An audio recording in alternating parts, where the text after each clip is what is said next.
မမြင်မဆန်းတဲ့ရေခဲမုံကိုပေါက်တက်ကရပုံစံခွက်ထဲကိုထည့်ရောင်းမိမဲ့နာမည်ကြီးတဲ့ဂျပန်အဖွားအို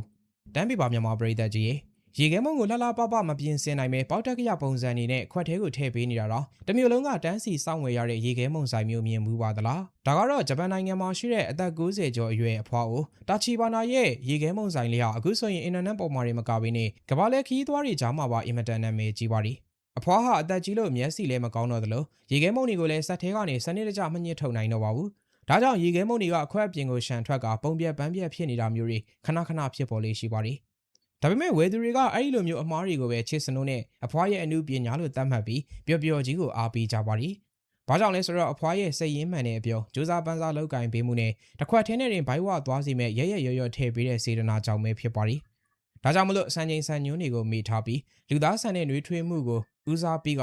ရေခဲမုံကိုပေါက်တက်ကရထည့်ပေးနေတဲ့ဒီဆိုင်လေးကခီးသွားတွေကြောင့်မှနာမည်ကြီးပြီးစိတ်ဝင်စားစရာကောင်းနေတာဖြစ်ပါတယ်။